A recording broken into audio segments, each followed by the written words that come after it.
voyage au cœur de la vie, ici et ailleurs. Space, en partenariat avec l'Agence spatiale européenne. Sans lui, aucune vie n'est possible sur Terre. Le champ magnétique nous protège des dangers de l'espace. D'après certaines observations, ce bouclier est en train de s'affaiblir. Son étude est donc essentielle à l'humanité, d'autant que dans les prochains siècles, la magnétosphère pourrait vivre un revirement de situation d'une ampleur inégalée. Mais aujourd'hui, nous commençons à peine à comprendre cette force vitale et mystérieuse. Le champ magnétique terrestre est engendré en profondeur dans le noyau de la planète. Ce sont des zones agitées avec des mouvements importants de métal liquide. Et ces mouvements de métal liquide génèrent des courants électriques et ce sont ces courants qui donnent à la Terre son champ magnétique. Il agit comme un bouclier qui dévie le vent solaire, chargé de particules s'échappant du Soleil, et les repousse autour de la Terre, ce qui crée une bulle de protection où il y a la vie.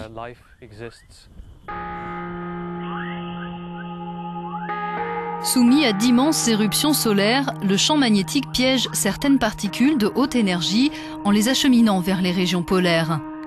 Les collisions entre ces particules et les molécules de gaz qui se trouvent dans l'atmosphère produisent les magnifiques aurores boréales que l'on voit près des pôles. Bactéries, insectes ou oiseaux semblent procéder comme le font les navigateurs depuis l'invention du compas il y a 1 millier d'années. Apparemment, ils se dirigent grâce au champ magnétique. Son évolution à travers les siècles a d'ailleurs été consignée dans les journaux de bord des marins. Car comme le nord magnétique se déplace constamment, les flottes militaires et marchandes ont dû régulièrement modifier leurs cartes. Vestiges du passé, les premiers observatoires terrestres dédiés à ces changements ont favorisé l'essor d'une science du champ magnétique. Nous sommes ici dans un observatoire magnétique qui date d'une centaine d'années. Il est tout à fait typique des observatoires de cette époque. Ils étaient construits sous terre, dans des caves, pour conserver les instruments à une température stable. Tout est mécanique. Il y a des aimants, des miroirs mobiles, des rayons lumineux et du papier photographique pour inscrire les résultats. Aujourd'hui, plus d'une centaine d'observatoires magnétiques, comme ici celui de Borgfelde au Danemark, travaillent en réseau à travers le monde. Des magnétomètres électroniques calibrés avec la plus grande précision enregistrent depuis la surface de la Terre les changements au sein du champ magnétique.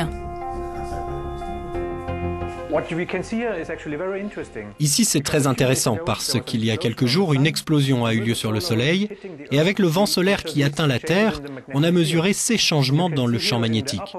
On peut voir dans la partie haute des mesures magnétiques provenant du Groenland qui montrent de grands changements dans le champ magnétique, tandis que sur cette courbe provenant du Danemark, à des latitudes plus basses, les changements sont plus faibles que ceux observés au Groenland, plus près du pôle géomagnétique. Mais ces observatoires ne permettent pas d'étudier des zones immenses de notre planète, les océans. Pour éviter que les cartes géomagnétiques soient incomplètes, la solution consiste à placer des magnétomètres en orbite. Les satellites sont capables de mesurer avec précision l'intensité et la direction du champ magnétique en n'importe quel point de la Terre. Comme les observatoires, ils sont équipés de magnétomètres, comme ceux construits par les ingénieurs de l'Institut national danois de l'espace. Leurs appareils fonctionnent grâce à des bobines qui sont en fait des capteurs inductifs.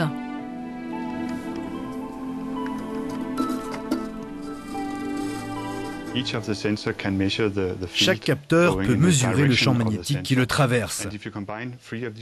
Et si on place ces 3 capteurs dans les 3 directions, on obtient un magnétomètre vectoriel. Ces capteurs sont utilisés par les observatoires à terre dans des instruments comme celui-ci.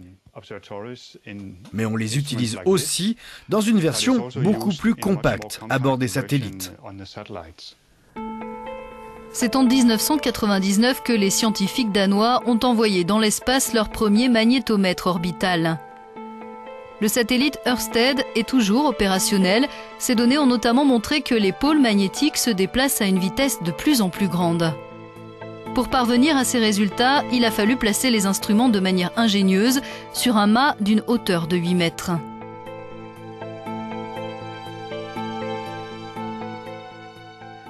Ici, on a le module principal du satellite. Là, il y a un instrument, et là, il y a un autre instrument qui mesure le champ magnétique terrestre.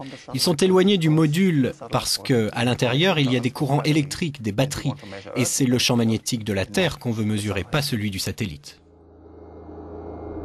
Donner une vision approfondie du champ magnétique terrestre, établir sa composition et retracer ses changements dans l'espace et dans le temps, c'est l'objectif ambitieux que s'est donné une nouvelle mission prochainement lancée par l'Agence spatiale européenne. Elle repose sur une constellation de 3 satellites identiques placés sur des orbites différentes. Pourquoi avons-nous 2 yeux ? Nous, les humains et les animaux, nous avons 2 yeux parce que nous voulons voir en 3 dimensions. C'est ce que l'on peut faire avec 2 satellites en formant une paire. C'est d'ailleurs ce que nous faisons, notamment dans la mission Swarm. Mais si on veut voir les choses dans la 4e dimension, qui est le temps, il faut 3 satellites. 2 satellites de la mission Swarm seront placés sur une orbite proche, à la même altitude, tandis que le 3e évoluera plus haut, ce qui améliorera l'échantillonnage des mesures. À bord des satellites, des magnétomètres sphériques compacts donneront un nouvel aperçu des processus électromagnétiques qui se produisent à l'extérieur et à l'intérieur de la Terre.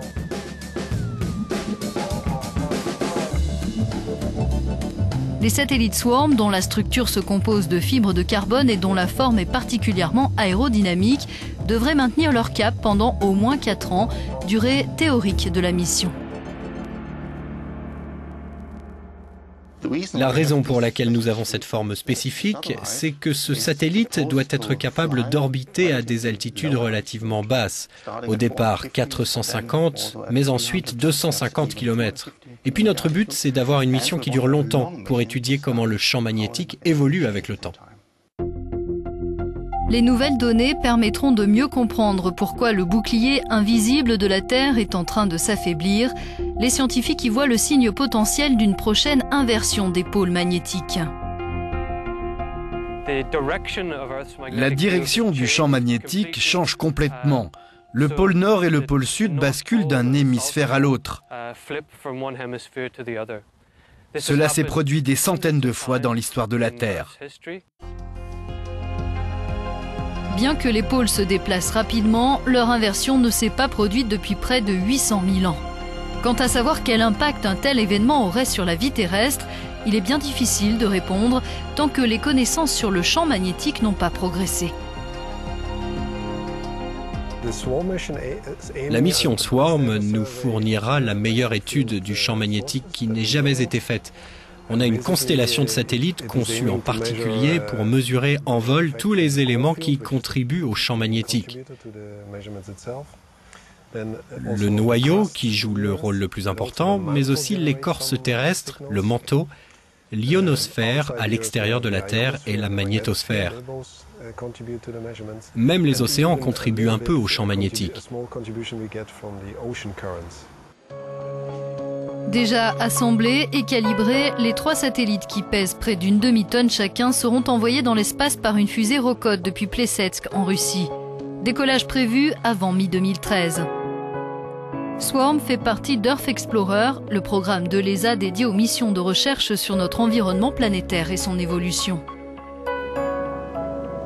Sans son bouclier magnétique, la Terre ressemblerait probablement à Vénus ou Mars, toutes deux sans défense face au rayonnement nocif du Soleil. Étudier la magnétosphère est essentiel si l'on veut surveiller l'état de notre planète.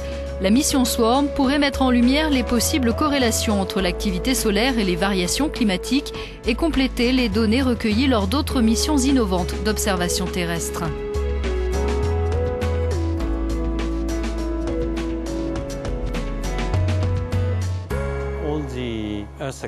Tous les satellites Earth Explorer apportent quelque chose de spécial, de nouvelles techniques de mesure, de nouveaux concepts pour observer notre environnement. Le satellite Gotche, conçu pour mesurer le champ gravitationnel de la Terre, a étudié la limite entre l'écorce et le manteau terrestre, offrant de nouvelles indications sur la dynamique intérieure de notre planète. Ces éléments ont permis d'améliorer la précision des modèles du champ gravitationnel. Le programme compte 2 autres satellites, SMOS et Cryosat, actuellement en orbite. Leur regard est pour leur part tourné vers l'état de la glace dans les mers polaires. Et les dernières mesures sont peu rassurantes.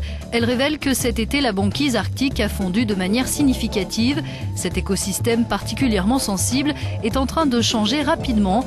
C'est ce que révèlent les observations de Cryosat, à l'origine de la première carte haute résolution de la glace polaire.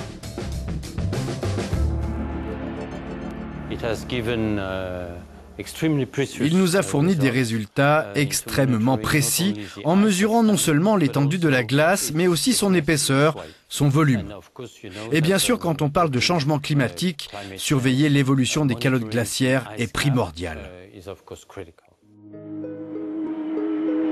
Les données satellitaires confirmées par des relevés au sol fournissent des clés sur les changements qui affectent notre environnement et notre climat et sur la responsabilité humaine dans cette évolution. Les Earth Explorers s'attaquent vraiment à des défis.